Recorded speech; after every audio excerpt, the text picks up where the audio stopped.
That's beautiful. You know what? The Leafs, without Austin Matthews, don't do half bad, and they get the 4-2 victory over the Minnesota Wild. Now, Frederik Andersen has been questioned a lot over the past, 17 games, that's as many we've played. He's been criticized most of the time.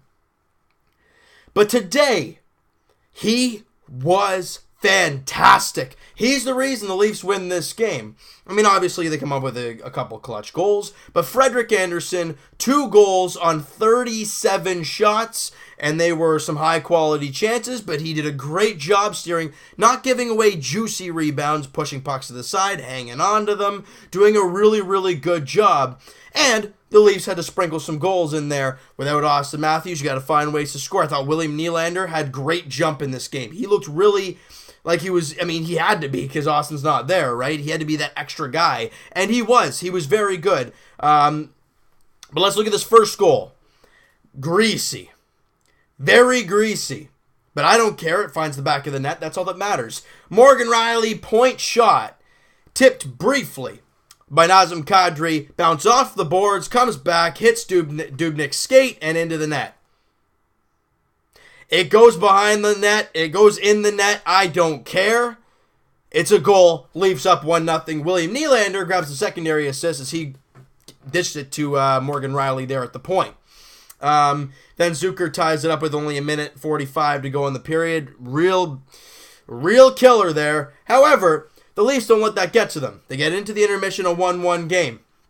All right? And about, just under 4 minutes in, Freddie Andersen makes a dandy of a save, stretches out the pad, makes an unbelievable toe save. Connor Brown picks it up off the board, or I think it's a 2-on-1 or a 2-on-2. Zach Hyman going down the the left wing, stops on a dime, waits. Marleau coming down with a defenseman. Marleau stops, defense doesn't see it. He keeps going. Marleau's wide open. And Hyman puts it on a silver platter for him as he bangs it in as his 6th goal of the season. Like I said, Hyman, Connor Brown, grab assists on that play. Leafs up 2-1. We move to the third period. Leafs have that 2-1 lead still. And a point shot from Connor Carrick looks like it has eyes. And he hits the defenseman's stick, I think it was, and finds its way into the net. They gave the goal to Matt Martin. I don't think he'll get the goal. I think it'll be Connor Carrick's goal if they do change it. But right now, it's Matt Martin from Connor Carrick and Dominic Moore. But I think Connor Carrick will get the goal. That'll be his first of the season. And, then Zucker ties it up on the power play. A save that Freddie Andersen wants back. Kind of a shot up high. You want to smother that. But instead it kind of bounces. But you know what? He was unbelievable all night. It's on the power play. They had some ridiculous power plays. There were a couple ridiculous penalties that the Leafs didn't get called for them. As in, we should have had power plays, but the refs were blind at some point.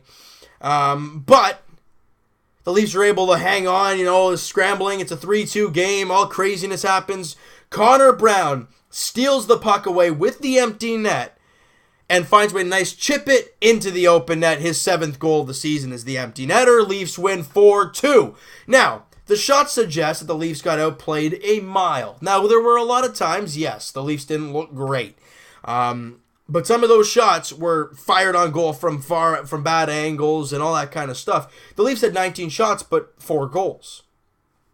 Right? They had 37 shots and only 2 goals. That is what matters in the end. I don't care how many shots the Leafs have. I don't care how many shots the Minnesota Wild have. The Leafs win 4-2, and that's all that matters. But Freddie Andersen, the story in this game, was stellar. He was unbelievable, and he's the reason we won this game.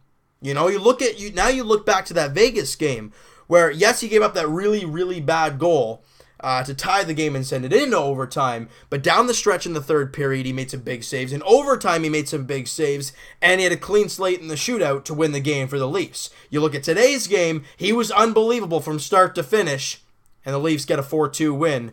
So maybe some confidence, maybe some momentum from Freddie. But what we do know is the Leafs have now won 2 straight games. They win without Austin Matthews. I'm really hoping he's back for the next game, but if he's not 100%, don't put him out there. I want him 100% when he comes back because I don't want him to re-injure himself and it be worse, right? I think that's all and the weird thing is, I'm thinking, all right, the Leafs don't play till Saturday. That's wrong.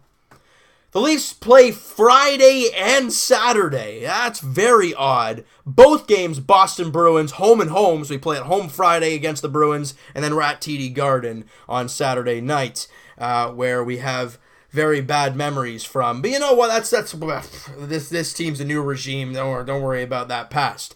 But what we got to look at is overall, I thought the Leafs played pretty well.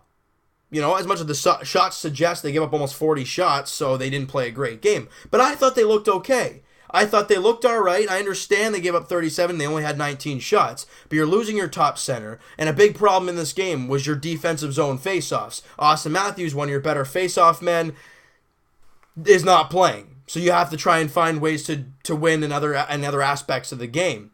And they did just that.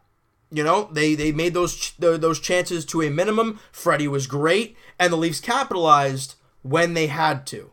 That's how you win games. You can get 4 shots, but if you get 4 goals and they get 2 on 50, it doesn't matter. It really doesn't. And when you have a good goalie, like we saw today from Freddie, he'll give you games like this, and it'll look great. All right? So like I said, Leafs now won 2 straight. You look like you're going to see... I'm not sure if Curtis McElhinney or Freddie Anderson's going to get the start Friday. I think it might be Freddie just to keep him going, keep his confidence rolling. Then you might see McElhinney on Saturday, but I'm not sure what we're going to see when it comes to the Boston Bruins Friday night. But nonetheless, it is a 7 p.m. puck drop. I'm pumped because if the Leafs win that game, that's 3 in a row, and they're starting to feel good. I'm hoping Austin Matthews is back, but like I said, if he's not 100%, I don't want to see him out there because I want him back when he is good to go. Because this team clearly can do okay without him. They can survive. But of course, we want him back, obviously, right? So, you know what, guys? That is going to do it for this one. If you guys enjoyed this video and you guys enjoyed this game, hit that like button. I do appreciate that. Hit the subscribe button if you guys have not already. Comment down below what you guys think of the game. What'd you think of Freddie Anderson? What'd you think of the team overall without Austin Matthews? And what do you guys think? You think Austin's going to be in there Friday night? That's what I want to hear from you guys. What do you think? And we'll talk to you guys. I guess it'll be tomorrow, Raptors edition, as the Pelicans are at the Air Canada Center taking on the Raps. The Raptors look to win 2 straight. And they look to start feeling good about themselves, just like the Leafs are right now. And speaking of the Leafs, we'll talk to you guys Friday night, Leafs edition. Boston Bruins, Toronto Maple Leafs, Air Canada Center. Let's go for 3 straight, no matter who's in net. Let's get it going. We'll talk to you guys then.